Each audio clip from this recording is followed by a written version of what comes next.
Media photo video జర్నలిస్టులు అందరికీ కూడా పేరు పేరు నమస్కారం. సోదరుడు ఉద్యమ నాయకుడు బీసీ కమిషన్ మాజీ మెంబర్ కిషోర్ గారు,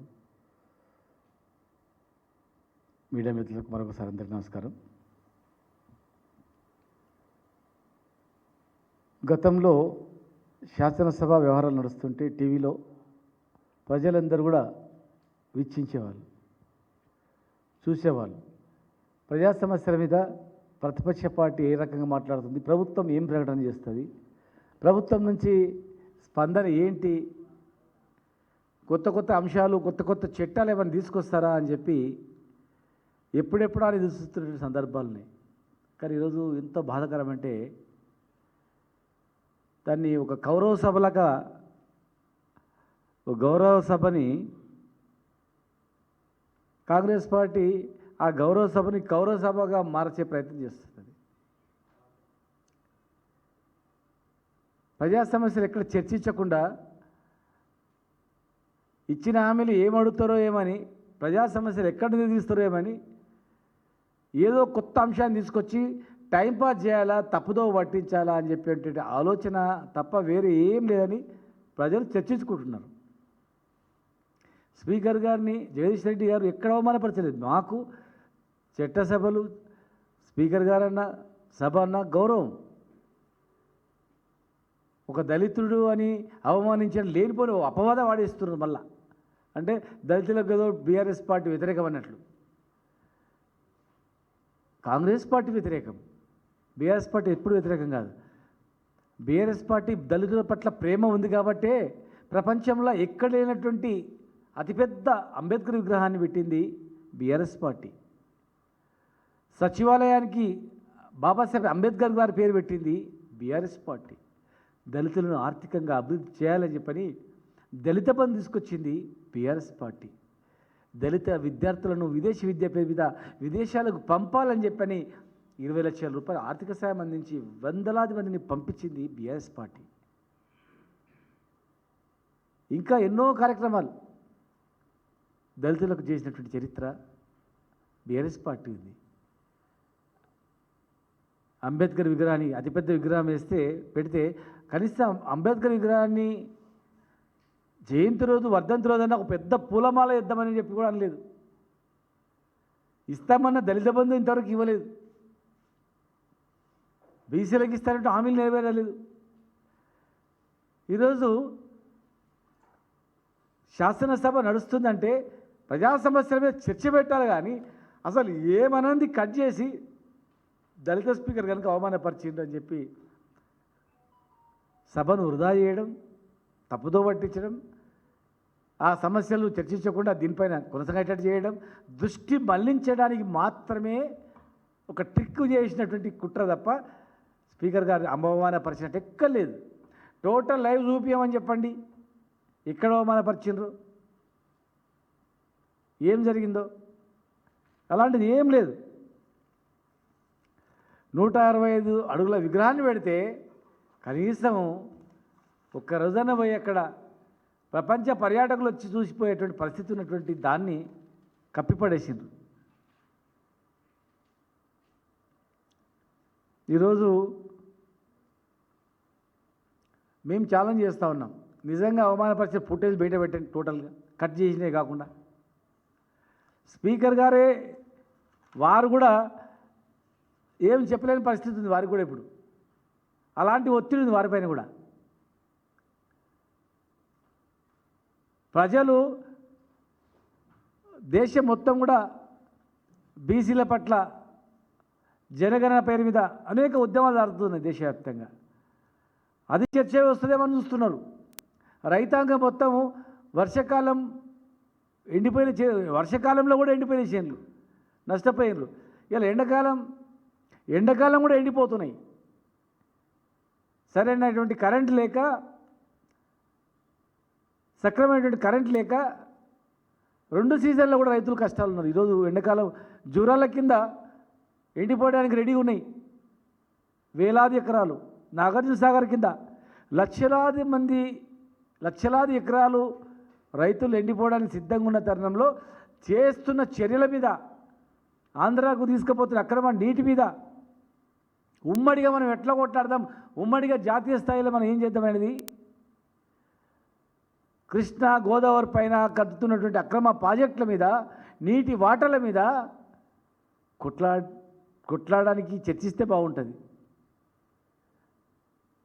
అంశాల వారీగా సలహాలు అడిగితే బాగుంటుంది. అక్కడ ఎక్కడున్నాయి అసలు చర్చలే తప్పుదో వాటి చరిత్రలో ఉన్నాయి. హాస్టల్ సరిగా నిర్వహణ లేదు, 2 లక్షల ఉద్యోగాల ఊసు లేదు, ఇచ్చిన హామీలు నెరవేరట్లేదు,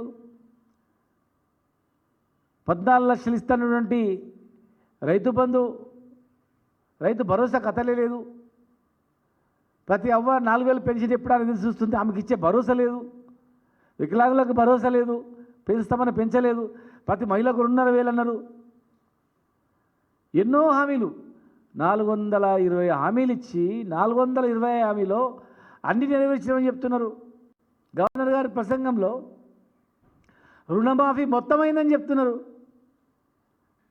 ఏ ఒక్క ఊరికన్నా వెళ్తాం, ఏ ఒక్క ఊర్లో, ఈ తెలంగాణ రాష్ట్రంలో ఏ ఒక్క ఊర్లో, మా ఊర్లో 100%, ఒక్క ఊర్లో 100% రుణమాఫీ అయిందని చెప్పమని చెప్పండి. పూర్తిగా సభను తప్పుదో పట్టిస్తూ, ప్రజలను తప్పుదో పట్టిస్తూ, ఢిల్లీలోనేమో జాతీయ స్థాయిలో నాయకులందరూ తెలంగాణ హామీలు అన్నీ నెరవేరినాయని చెప్తున్నారు. హామీలు మొత్తం ఇచ్చేసిన 6 గ్యారెంటీ అయిపోయినామని చెప్తున్నారు. ఏ గ్యారెంటీ అయింది? రిటైర్డ్ అయిన ఉద్యోగులు దాదాపు 10,000 మంది ఉద్యోగులు వాళ్ళు కూడబెట్టిన డబ్బులు వాళ్ళకి ఇవ్వకుండా పడిగాపులు కాస్తున్నారు. సర్పంచుల బిల్లులు రాక సర్పంచులందరూ కూడా ఆత్మహత్యలు చేసుకోవడానికి సిద్ధమవుతున్నారు. హైదరాబాద్లో బిల్డర్లు ఆత్మహత్యలు చేసుకుంటున్నారు. పేదవాళ్ళు పస్తులు ఉంటున్నారు, ఉపవాసాలు ఉంటున్నారు. రైతులు ఆందోళనలో ఉన్నారు. విద్యార్థులు, హాస్టల్లో ఉన్నటువంటి విద్యార్థులు సంఖ్య తగ్గిపోతుంది.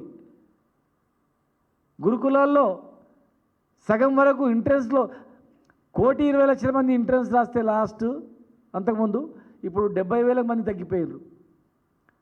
హాస్టల్లో విద్యార్థులు చనిపోతున్నారు.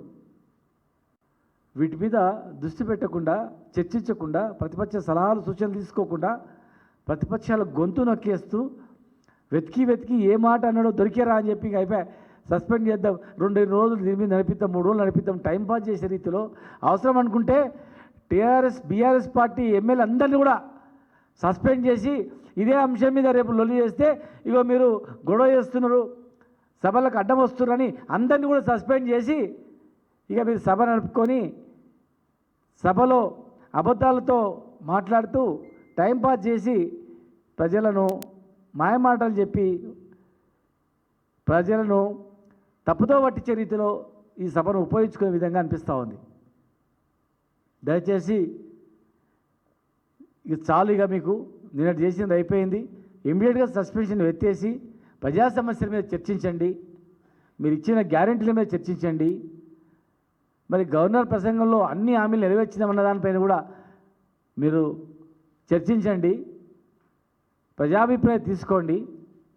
మేము తప్పనుకుంటే అసెంబ్లీ సమావేశాలు అయిపోయిన తర్వాత 1 వారం రోజులు మీరు గ్రామాల వారిగా పర్యటించండి.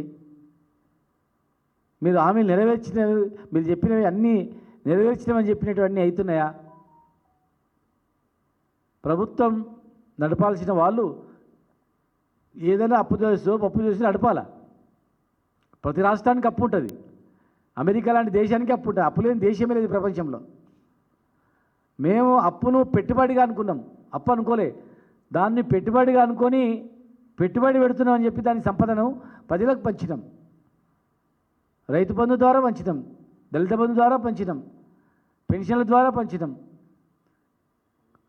అభివృద్ధి పేరు మీద రోడ్లు వేసి మెడికల్ కాలేజీలు కట్టి హాస్పిటల్ పెట్టి పంచినాం. ఇలా హాస్పిటళ్ళల్లో మందులు లేవు, హాస్పిటళ్ళు అనారోగ్యంగా పాలవుతున్నాయి. ఎన్నో సమస్యలు ఉన్నాయి. ఇలా తెలంగాణ ప్రజానీకం పుట్టెడు దుఃఖంతో, తెలంగాణ ప్రజానీకం పుట్టెడు దుఃఖంతో తెలంగాణ రైతాంగం ఇలా కొట్టుబెట్టాడుతూ ఉంది. దాని మీద నుంచి బయటపడడానికి అధికార పార్టీ ప్రభుత్వము ప్రతిపక్షాలను అడగాల, ఏం చేద్దాం, ఎట్లా చేద్దామని అడగాల. మీ అనుభవంతో మాకు చెప్పండి, మీరు ఎట్లా నడిపారు 10 ఏళ్ళు, మరి మేము కూడా అట్లా నడుపుతాం అడగాల, సూచనలు అడగాల. కానీ జగదీశ్వర్ రెడ్డి గారు మాట్లాడిన దాన్ని వ్యక్తీకరించి ఏదో దళితులు అవమానపరిచిందో అని చెప్పి మాట్లాడి సస్పెండ్ చేసి, ఆ సస్పెండ్ పై మీద గొడవ కావాలి, వీళ్ళందరూ మళ్ళీ రేపు లొల్లి చేయాలి, వెలుగులోకి రావాలి, వీళ్ళని కూడా సస్పెండ్ చేయాలి, సభను నడుపుకోవాలి, మా ఇష్టానుసారంగా వ్యవహరించాలి, ఏ బిల్లు పెట్టినా దాని మీద చర్చ జరగకుండా చేయాలనేటువంటి రీతిలో కనిపిస్తూ ఉంది. ఇది పద్ధతి కాదని చెప్పి ప్రజలను ఎదురు చూస్తూ ఉన్నారు. మీరు ఇచ్చిన హామీలపైన చర్చించాలని చెప్పి మీ ద్వారా ప్రభుత్వానికి తెలియజేస్తా ఉన్నాం.